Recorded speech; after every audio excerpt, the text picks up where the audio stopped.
રામ રામ દોસ્તો. પટેલ સમાજની વાહે તો બાજારું મીડિયા છે ને હડકાયા કૂતરાની જેમ પડી જાય છે. મેં ક્ષત્રિય સમાજના યુવાનની તો એક બીઝેડની તો જોઈએ છીએ કેરિયર એનું ખતમ કરવા માટે કેવું વાહે પડી ગયું, પણ પટેલ સમાજનું કાંઈ નિવેદન કંઈક સારું બોલે તો બી પાછળ પડી જાય છે. એમાંય આપ્યા હોય પાછા અંદર કૂદવા માંડે છે. ગજબ ચાલી રહ્યું છે ભાઈ. કોઈ અત્યાર સુધી તો આ લોકોનું બસ ખેલમાં કોઈ કહેનારું નહોતું, પણ હવે આપણે આવી ગયા છીએ. તો ગોપુ છે ને આપ્યું એ પાછું એ મેડમને કહે છે, પેલા કોઈ ઉર્વશી બેને સારી વાત કરી કે 10 પકડાય છે આમ તેમ, બરોબર છે. એ વાત તો સાચી કરી કે ભાઈ 10 પકડાય છે, એમાં ટકાવારી જોઈએ ત્યાં પટેલ સમાજ જ રહે છે, એટલે બધી રીતે એમ સમજીએ ને તો 10, પણ 10 ન હોવા જોઈએ એમ એમનું કહેવું છે. એ નથી સમજતા કે આ સંસ્કારોનું છે ને બહુ ધોવાણ પટેલ સમાજમાં થઈ રહ્યું છે. એની સામે બહુ સારી એમને મુદ્દો મૂક્યો, પણ આ જે નેતું છે ને આપ્યું, અને એ બધા છે ને એમની ઉપર કૂદી પડ્યા કે તમારે તો બોલવાનું જ ના હોય, તમારે તો ઉપદેશ શેનો આપવાનો હોય. એટલે અમારા સમાજનો પ્રોગ્રામ છે, અમારા સમાજના બેન છે, તો અમે એમને બોલાવ્યા હતા એટલે અમને ઉપદેશ આપ્યો. અમે ખુદ બોલાવ્યા છે, એ થોડા કાંઈ સામેથી આવ્યા છે. અમે ખુદ બોલાવ્યા છે અને એ ઉપદેશ આપવા જ બોલાવ્યા હતા, તો એમને મસ્ત સારો એવો ઉપદેશ આપ્યો છે જેથી પટેલ સમાજની આંખ ઉઘડે. તો બહુ સારી ચેતવ્યા છે એમણે. તો એમાં તો આના તો ધન્યવાદ કરવા જોઈએ. પટેલ સમાજ તો ધન્યવાદ કહે છે બેનને કે બહુ સારું તમે અમારા ધ્યાને દોરી, એક પોલીસ તરીકે, એક બેન તરીકે. પછી એમને સવાલ કરે છે કે આમ મળે છે ક્યાંથી ને આમ ક્યાંથી.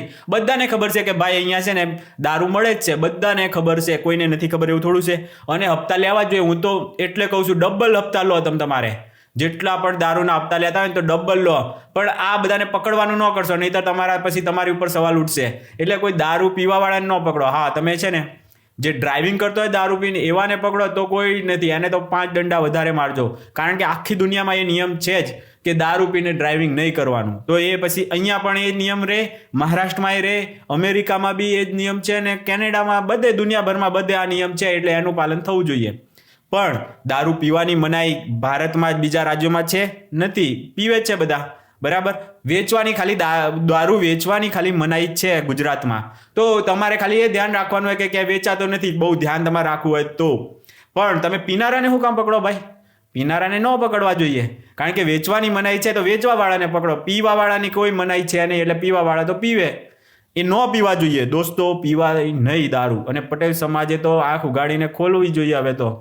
ખોટા આવા બધા રવાડે ન ચડાય. પણ આ જે બધા આપિયાના ફાપિયાને એ બધા છે ને પ્રોત્સાહન આપે છે દારૂ પીવાવાળાને, અને પછી એ જ લોકો છે ને એ લોકોને જાળમાં ફસાવે, પોલીસ પાસે પકડાવી દે, ને આવા બધા જાતના કામો કાંડ થાય છે. એટલે આ લોકો ખુદ પાર્ટીઓ કરે ને પછી એને ભેરવાવડાવી દે. કેટલાય પત્રકારો ને બધા બાજારું મીડિયાવાળા બધા પીવે જ છે અહીંયા, અને બધે પીવે છે. આ તો પણ પાછા આદર્શ આપે પાછા. આપણે ક્યારેય પીધું નથી ને આપણે પીવાનું નથી. હું બધે ફર્યો છું, આખા ભારતમાં ફર્યો છું, પણ હું એકલો જ ફર્યો હતો, કોણ મને જોવાવાળું હતું, પણ આપણે નથી પીવું એવું આપણે આદર્શ રાખ્યો એટલે ન પીધું, બરાબર ને. પણ અહીંયા તો આ આપ્યા ઉપદેશ આપે છે કે સમાજના નેતાઓ કહેશે, વાહ વાહ, કે તમે મેડમ તમે ના કહેશો, તમે પોલીસમાં છો, તમે આમ છો તેમ છો, તમે શું કામ કહો છો? સમાજના આગેવાનો એટલે કે અમે કહીશું એમ કહેવા માંગે છે. આપી તને ક્યારે અમે પટેલ સમાજે તને આગેવાન બનાવ્યો ભાઈ? તો એવી બધી જો તારામાં એ હોય ને તો તું આગેવાન નથી, એવો ભ્રમ કાઢી નાખ તું ભાઈ. તું છો નેતા, તું છો પાછો હિન્દુ વિરોધી, પાછો 1 નંબરનો સૌથી મોટો હિન્દુ વિરોધી છે, અને પાછો પટેલ સમાજનો નેતા બનવા જાય છે. બોલો, અરે આ હિન્દુ વિરોધી ક્યારે પટેલ સમાજનો નેતા બનવાનો છે? ક્યારેય બનવાનો છે? હિન્દુ વિરોધી હોય, પટેલને અને હિન્દુ આ અલગ કરવા મથી રહ્યા છે આપ્યાઓ. આ હરામખોરી, આ લોકોને આપણે એમાં ફાવવા નથી દેવાના. એટલે આ તો તમારું ધ્યાન દોરું દોસ્તો. તો આ આપ્યું કહે છે કે આમ થાય છે, પટેલ સમાજને શું કામ તમે ઉપદેશ આપો છો? બોલો, ઉપદેશ. અને હાવ કેવી ભાષા જોયા એની. અરે એક બેન છે, અશ્વિનભાઈએ બી કીધું છે, અશ્વિન કરીને છે દિલ્હીવાળો ભાઈ, એણે પણ બેન કરીને એક રિસ્પેક્ટથી વાત કરી છે. પણ એની સામે આ આપ્યું તો જેમ ફાવે એમ બોલે છે કે તમારે તો ઉપરી અધિકારી આમ ને તેમ ને બધા હોય ભાઈ. હપ્તા ખાવાની કોઈ ના નથી, તમારે ખાઓ જેટલા ખાવ, પણ નિર્દોષોને પછી છે ને ન્યાય મળે એના માટે પણ દોડો. પોલીસને આપણી એટલી જ વિનંતી છે. ને આ એક આદર્શ પરિસ્થિતિ એને કહેવાય કે હપ્તા અહીંયા વેચાવાનું જ છે દારૂ ગમે તે રીતે.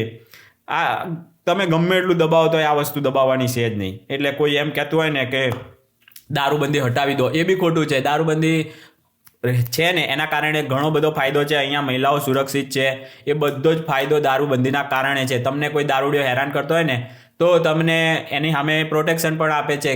તમારે કોઈ કારણ કે સૌથી વધુ દારૂના લીધે ભવાડાને એવું કરતા હોય છે બધા દારૂ પીને. એ બધું અહીંયા ન્યુસન્સ નથી થતું કારણ કે દારૂબંધીનો કાયદો છે. દારૂબંધીનો એવો મતલબ નથી કે બસ દારૂ ક્યાંય તમને મળી જ ના કે ટીપુઈ ના મળીએ કે મળે તો હપ્તાથી મળે.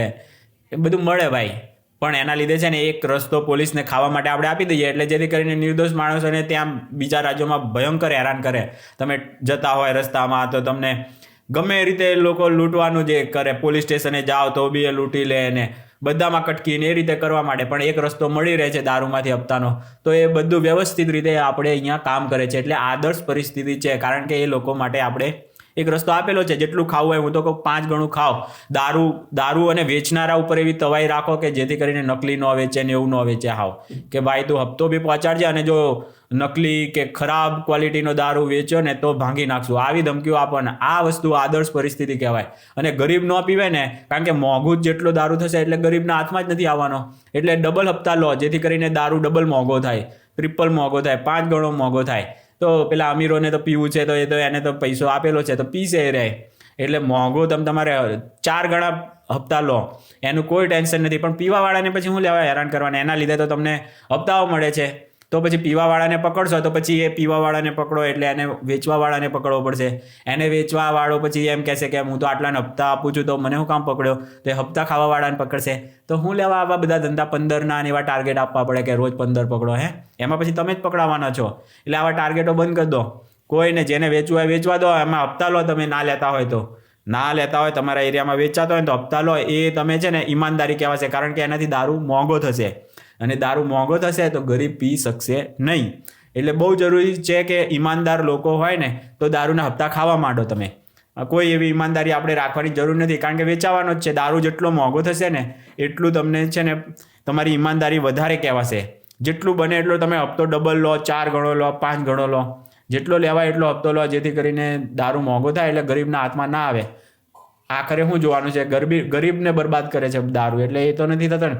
અને જેટલું મોંઘું થશે એટલું પીવાવાળો લિમિટ રાખશે કે આટલું બધી મોંઘું વસ્તુ છે તો જરીક પીશે. એટલે બી કોઈ એને બી નુકસાન શરીરને નહીં થાય અને કોઈ એ ભવાડાને એવું નહીં કરી જાય ને એવું બધું થશે. એટલે બહુ જરૂરી છે કે હપ્તા લો છો ને તો ડબલ લો, 5 ગણા લો. અને એ આપ્યાઓને તો કહેવાનું ભાઈ તમારે અમારા સમાજનો ઠેકો તારે નથી લેવાનો થતો. બરોબર છે દોસ્તો?